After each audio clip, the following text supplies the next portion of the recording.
നമസ്കാരം. ലോകാരോഗ്യ സംഘടനയുടെ ഏറ്റവും പുതിയ കണക്കുകൾ പ്രകാരം ഇന്ത്യയിൽ 5 പേരിൽ ഒരാൾക്ക് വിഷാദ രോഗം കാണുന്നുണ്ട്.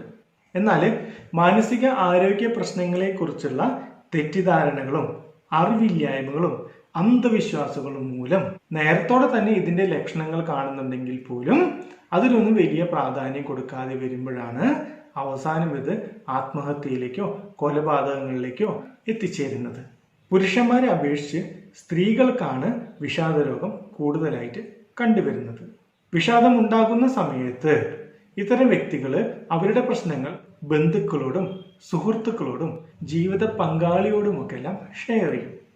പക്ഷേ ഇത് കേൾക്കുന്ന വ്യക്തികൾക്ക് വിഷാദ രോഗത്തിന്റെ ലക്ഷണങ്ങൾ അറിയാത്തത് കൊണ്ട് അത് നിന്റെ തോന്നലാണ്, നിനക്ക് എന്തിന്റെ കുറവാണ്, ഇവിടെ ഒരു കുഴപ്പമില്ല, ഇതൊക്കെ എല്ലാം ശരിയാകും, ഇത് നിന്റെ സമയദോഷമാണ് എന്നൊക്കെ പറയും. ചില ആളുകളാണെങ്കിൽ അവരെ അടച്ച് ആക്ഷേപിക്കുന്ന തരത്തിലൊക്കെ എല്ലാം സംസാരിക്കുകയും ചെയ്യുമ്പോൾ എൻ്റെ പ്രശ്നങ്ങൾ കേൾക്കുവാനോ മനസ്സിലാക്കുവാനോ പരിഹരിക്കുവാനോ കഴിയില്ല എന്ന തോന്നൽ വരുമ്പോൾ ആത്മഹത്യയെക്കുറിച്ച് അവർ ചിന്തിക്കും. എന്നാൽ ഇത് വളരെ എളുപ്പത്തിൽ തന്നെ നമുക്ക് മനസ്സിലാക്കാൻ പറ്റുന്നതാണ്. പക്ഷെ അങ്ങനെ മനസ്സിലാക്കണമെങ്കിൽ നമുക്കിതിൻ്റെ ലക്ഷണങ്ങൾ അറിയണം. ഇതിൻ്റെ വെളിച്ചത്തിലാണ് ഞാൻ ഇന്നത്തെ വീഡിയോ ഇവിടെ പോസ്റ്റ് ചെയ്യുന്നത്. 2 അതിലധികം ആഴ്ചയായിട്ട് ഒരു വ്യക്തിയിൽ ഞാൻ ഇനി പറയുന്ന 9 ലക്ഷണങ്ങളിൽ 5 അതിലധികമോ ഒക്കെ കാണുന്നുണ്ടെങ്കിൽ നിങ്ങൾ ഉടൻ തന്നെ ഒരു മാനസികാരോഗ്യ വിദഗ്ധനെ, അത് സൈക്കോളജിസ്റ്റ് ആകാം, സൈക്കാട്രിസ്റ്റ് ആകാം, കാണിക്കുകയും അത് വിഷാദരോഗമാണോ അല്ലെങ്കിൽ മറ്റു പല അസുഖങ്ങളുമായി ബന്ധപ്പെട്ടുണ്ടാകുന്ന പ്രശ്നങ്ങളാണോ അല്ലെങ്കിൽ കുടുംബ പ്രശ്നങ്ങൾ മൂലം ഉണ്ടായിട്ടുള്ള ബുദ്ധിമുട്ടുകളാണോ ഇതെന്ന് തിരിച്ചറിയുകയും കൃത്യമായിട്ടുള്ള ട്രീറ്റ്മെന്റുകളൊക്കെ എല്ലാം എടുത്തു കഴിഞ്ഞ് കഴിഞ്ഞാൽ നമുക്ക് ഈ പ്രശ്നങ്ങൾ വളരെ പെട്ടെന്ന് തന്നെ ഭേദമാക്കിയെടുക്കാനായിട്ട് സാധിക്കും. അപ്പോൾ വീഡിയോ എല്ലാവരും അവസാനം വരെയും കാണുക. ഒപ്പം ബെൽ ഐക്കൺ കൂടി ക്ലിക്ക് ചെയ്ത് കഴിഞ്ഞാൽ നിങ്ങളുടെ മാനസിക ആരോഗ്യം വർദ്ധിപ്പിക്കുന്ന ആവശ്യമായിട്ടുള്ള വീഡിയോസ് പോസ്റ്റ് ചെയ്യുന്ന സമയത്ത് തന്നെ ലഭിക്കും. ഇനി നമുക്ക് ലക്ഷണങ്ങളിലേക്ക് കടക്കാം. ആദ്യത്തെ ലക്ഷണം ഡിപ്രസ്ഡ് മൂഡ്. വിഷാദമുള്ള സമയത്ത് വ്യക്തികളുടെ മൂഡ് പെട്ടെന്ന് ചേഞ്ച് ആകും. അതിൻ്റെ ഫലമായിട്ട് കൂടുതൽ സമയം ഒറ്റയ്ക്കിരിക്കാനാണ് അവർ ഇഷ്ടപ്പെടാറ്. അതോടൊപ്പം പെട്ടെന്ന് കരച്ചിലും ദേഷ്യവും പ്രകടിപ്പിക്കും. കൂടാതെ ശാരീരിക അസ്വസ്ഥതകൾ ആ സമയത്ത് അവർക്ക് ഉണ്ടാകും. പ്രത്യേകിച്ച് ബോഡി പെയിൻസ് ഒക്കെ എല്ലാം, അല്ലെങ്കിൽ ജോയിന്റ് പെയിൻസ്. എന്നെക്കൊണ്ട് ഒന്നിനും കൊള്ളില്ല, ഞാനിനി ജീവിച്ചിരുന്നിട്ട് എന്ത് കാര്യം എന്നൊക്കെ രീതിയിൽ പ്രതീക്ഷകൾ നഷ്ടപ്പെട്ട പോലെ പെരുമാറുന്നുണ്ടെങ്കിൽ എല്ലാവരും അത് വിഷാദത്തിന്റെ ലക്ഷണമായിട്ട് കണക്കാക്കണം. രണ്ടാമത്തത് poor interest in day to day activities. അതായത് നല്ല ഉത്സാഹം ഉണ്ടായിരുന്ന ഒരു വ്യക്തി ഒരു സുപ്രഭാതത്തിൽ ഉത്സാഹമൊക്കെ നഷ്ടപ്പെട്ട് എല്ലാത്തിൽ നിന്ന് ഉൾവലിയുന്ന പോലെ പെരുമാറുന്നുണ്ടെങ്കിൽ അത് ഡിപ്രഷൻ കൊണ്ടാണ് സംഭവിക്കുന്നത്.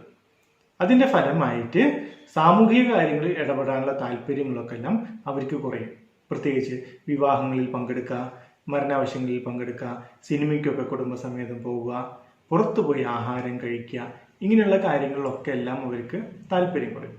സ്വാഭാവികമായിട്ടും വീട്ടിലുള്ള ആളുകൾ പറയും നമുക്കൊന്ന് പുറത്തു പോയിട്ട് വരാമെന്ന് പറയുമ്പോൾ അവരെന്താ പറയുക, നിങ്ങൾ പോയിക്കോളൂ, ഞാനിപ്പോൾ ഇല്ല. അതോടൊപ്പം വീട്ടിലുള്ള കാര്യങ്ങൾ ചെയ്തു തീർക്കുന്നതിലൊക്കെ എല്ലാം താല്പര്യം കുറയും.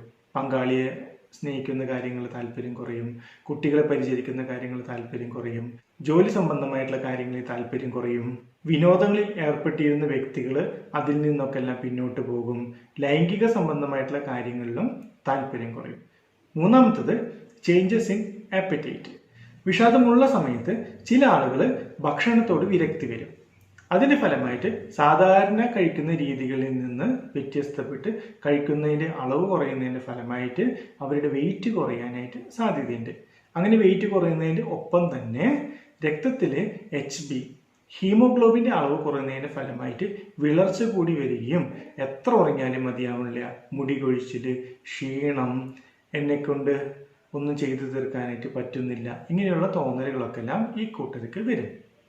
ഇനി അമിതമായിട്ട് ഭക്ഷണം കഴിക്കുന്ന ആളുകളുണ്ട് ഡിപ്രഷൻ വരുന്ന സമയത്ത്. അങ്ങനെയുള്ള ആളുകൾക്ക് ഒബ്യൂസിറ്റിയൊക്കെ എല്ലാം വരാനുള്ള ചാൻസസ് കൂടുതലാണ്. നാലാമത്തത് സ്ലീപ്പ് ഡിസ്റ്റർബൻസസ്. വിഷാദം അഥവാ നിരാശ വരുന്ന സമയത്ത് സ്വാഭാവികമായിട്ടും ആർക്കും ഉറങ്ങാനൊന്നും കഴിയില്ല. സാധാരണയായിട്ട് ഉറക്കക്കുറവ് 3 തരത്തിലാണ് വരുന്നത്. അതിനെ initial insomnia, middle insomnia and terminal insomnia എന്ന് പറയുന്നത്. ഇനീഷ്യൽ ഇൻസോംനിയ എന്ന് വെച്ച് കഴിഞ്ഞാൽ വിഷാദമുള്ള സമയത്ത് ഒരു വ്യക്തി രാത്രിയിൽ കിടന്നുറങ്ങാനായിട്ട് ശ്രമിക്കുമ്പോൾ കുറേ നേരം കഴിഞ്ഞിട്ടായിരിക്കും, ചിലപ്പോൾ 1-2 മണിക്കൂറൊക്കെ കഴിഞ്ഞാലൊക്കെ ആയിരിക്കും ചിലപ്പോൾ അവർ ഉറങ്ങാം. അപ്പോൾ ഡിലേ ഇൻ സ്ലീപ്പ്, ഇതിനെയാണ് നമ്മൾ ഇനീഷ്യൽ ഇൻസോംനിയ എന്ന് പറയുന്നത്. ചില വ്യക്തികൾക്ക് മിഡിൽ ഇൻസോംനിയ ആയിരിക്കും. അതായത് ചെന്ന് കിടന്നു കഴിഞ്ഞാൽ അപ്പോൾ തന്നെ ഉറങ്ങും, ക്ഷീണം കാരണം. പിന്നെ കുറച്ച് കഴിഞ്ഞ് ഒരു 12 മണി 1 മണിക്ക് ആകുമ്പോൾ എഴുന്നേൽക്കും. പിന്നെ അത് കഴിഞ്ഞാൽ ഉറക്കം കിട്ടില്ല. പിന്നെ പുലർച്ചെ സമയം എത്തുമ്പോൾ മാത്രമേ അവർക്ക് ഉറക്കം കിട്ടുള്ളൂ. ഇനി ടെർമിനൽ ഇൻസോംനിയ എന്ന് വെച്ച് കഴിഞ്ഞാൽ ഇവർ പെട്ടെന്ന് ഉറങ്ങും, എന്നിട്ട് 2 മണി 3 മണിയൊക്കെ ആയി കഴിഞ്ഞ് കഴിഞ്ഞാൽ പിന്നെ അവർക്ക് ഉറക്കം കിട്ടില്ല. അപ്പോൾ അതിരാവിലെ നേരത്തോടെ എഴുന്നേറ്റിട്ട് വീട്ടിലെ എല്ലാ ജോലികളൊക്കെ എല്ലാം ചെയ്ത് തുടങ്ങും. ഇനി ചില കൂട്ടരാണെങ്കിൽ എത്ര ഉറങ്ങിയാലും മതിയാകില്ല. അങ്ങനെയുള്ള ആളുകൾ രാത്രിയും നന്നായി ഉറങ്ങും, പകലും നന്നായിട്ട് ഉറങ്ങും. അങ്ങനെ ഉറക്കം കൂടുതലും വരാം. 5ാമത്തെ ലക്ഷണം സൈക്കോമോട്ടർ അജിറ്റേഷൻ ഓർ റിട്ടാർഡേഷൻ. ഡിപ്രഷനുള്ള സമയത്ത് മാനസിക അസ്വസ്ഥതകൾ വളരെയധികം കൂടും. അതിൻ്റെ ഫലമായിട്ട് സംസാരങ്ങൾ വളരെയധികം കുറയും, സംസാരിക്കുന്നതിൻ്റെ വോളിയം വളരെയധികം കുറയും, കുറച്ച് നേരം കിടക്കുമ്പോഴേക്കും എഴുന്നേൽക്കാനായിട്ട് തോന്നും, അങ്ങോട്ടും ഇങ്ങോട്ടും തിരിഞ്ഞു മറിഞ്ഞെടുക്കുക, ശരീരമാസകലം ഭയങ്കര ഒരു അസ്വസ്ഥത, കൈകൊണ്ടുള്ള ആക്ഷൻസ് ഭയങ്കരമായിട്ട് കൂടുക. അങ്ങനെ സാധാരണയിൽ കവിഞ്ഞ് സംസാര രീതികളിലും പെരുമാറ്റ രീതികളിലും ശരീരഭാഷകളിലും അസ്വസ്ഥതകൾ കാണിക്കുന്നുണ്ടെങ്കിൽ അതിനർത്ഥം അവർക്ക് മനസ്സിനെ ബാധിക്കുന്ന എന്തൊക്കെയോ ബുദ്ധിമുട്ടുകൾ ഉണ്ടെന്നാണ്. 6ാമത്തെ ലക്ഷണം loss of energy or fatigue. Depression വരുന്ന സമയത്ത് ഫിസിക്കൽ എനർജിയും മെന്റൽ എനർജിയും ഒക്കെ എല്ലാം വളരെ കുറവായിരിക്കും. അങ്ങനെ ശരീരത്തിൽ ഊർജം കുറയുന്നതിന്റെ ഫലമായിട്ട് അവർ പെട്ടെന്ന് ടയേർഡാവും. അതോടൊപ്പം അവരുടെ ദൈനംദിന കാര്യങ്ങൾ ഡെയിലി റൂട്ടീനിൽ ഇരട്ടിയിലധികം സമയം കൂടി എടുക്കും ചെയ്തു തീർക്കുവാനായിട്ട്. 7. Inability to think, concentrate, memory and decision making. Depression വരുമ്പോൾ സാഹചര്യത്തിനനുസരിച്ച് ചിന്തിക്കുവാനും പെരുമാറുവാനും പ്രവർത്തിക്കുവാനും കഴിയില്ല. അത് കോൺസെൻട്രേഷനെയും ഓർമ്മയെയും വളരെയധികം ബാധിക്കും. അതുപോലെ തന്നെ ജീവിതത്തിൽ തീരുമാനങ്ങൾ എടുക്കുവാനും കഴിയാതെ വരും. അതിൻ്റെ ഫലമായിട്ട് മാനസികമായിട്ടുള്ള സമ്മർദ്ദങ്ങളും അമിതമായിട്ട് വർദ്ധിക്കും. 8ാമത്തെ ലക്ഷണം feeling of worthlessness or guilt. വിഷാദം വരുന്ന സമയത്ത് എന്നെക്കൊണ്ട് ഒന്നിനും കൊള്ളില്ല, ഞാൻ വിചാരിച്ചാലൊന്നും ശരിയാവില്ല, എൻ്റെ ജീവിതം പോയി, ഞാൻ കാരണം എല്ലാവർക്കും ഒരു ബാധ്യതയായി, ഞാൻ കാരണം എൻ്റെ ഭർത്താവ് അല്ലെങ്കിൽ എൻ്റെ ഭാര്യ, എൻ്റെ കുടുംബം എന്തോരാണ് സങ്കടപ്പെടുന്നത്, ഞാനില്ലെങ്കിൽ അവർ സന്തോഷിച്ചേനെ, എന്നേക്കാളും നല്ലൊരു വ്യക്തിയെ എൻ്റെ പങ്കാളിക്ക് കിട്ടും. ഇങ്ങനെയുള്ള സ്വയം താഴ്ത്തിക്കെട്ടുന്ന തരത്തിലുള്ള ചിന്തകൾ വളരെയധികം കൂടുകയും കുറ്റബോധങ്ങൾ വർദ്ധിക്കുകയും ചെയ്യും. 9ാമത്തത് റിക്കറന്റ് തോട്ട്സ് ഓഫ് സൂയിസൈഡ്. നേരത്തെ പറഞ്ഞ എല്ലാ ലക്ഷണങ്ങളും വരുമ്പോൾ സ്വാഭാവികമായിട്ടും ഒരു വ്യക്തിയുടെ മാനസികമായിട്ടുള്ള ഊർജം വളരെയധികം കുറയുകയും ഇനി ജീവിച്ചിരുന്നിട്ട് എന്ത് കാര്യം, ഞാൻ എല്ലാവർക്കും ഒരു ബാധ്യതയായി, എന്നെക്കൊണ്ട് ഒന്നിനും കൊള്ളില്ല എന്ന തോന്നലുകളൊക്കെ എല്ലാം വരികയും ശാരീരികമായിട്ടുള്ള അസ്വസ്ഥതകളും അനുഭവപ്പെടുമ്പോൾ അവരെ കോൺഫിഡൻസ് എല്ലാം നഷ്ടപ്പെട്ടു പോകും. എന്നാൽ ഈ എല്ലാ കാര്യങ്ങളും ഇവർ കുടുംബാംഗങ്ങളോടോ അല്ലെങ്കിൽ മറ്റുള്ള ആളുകളോടൊക്കെ ഷെയർ ചെയ്യുമ്പോൾ അവർക്ക് ഒരിക്കലും ഇത് പലപ്പോഴും തിരിച്ചറിയാനായിട്ട് പറ്റില്ല. അതിൻ്റെ ഫലമായിട്ട് ആത്മഹത്യ ചെയ്യുകയോ ആത്മഹത്യാ ശ്രമങ്ങൾ നടത്തുകയോ ചെയ്യും. അതുകൊണ്ട് ഈ 9 ലക്ഷണങ്ങളിൽ 5 ലക്ഷണമെങ്കിലും ഒരു വ്യക്തിക്ക് കാണിക്കുന്നുണ്ടെങ്കിൽ എക്സ്പീരിയൻസ്ഡ് ആയിട്ടുള്ള ഒരു സൈക്കോളജിസ്റ്റിനെയോ സൈക്യാട്രിസ്റ്റിനെയോ കാണിക്കേണ്ടതാണ്. സോ ഈ വീഡിയോ എല്ലാവർക്കും ഇഷ്ടപ്പെട്ടു എന്ന് വിചാരിക്കുന്നു.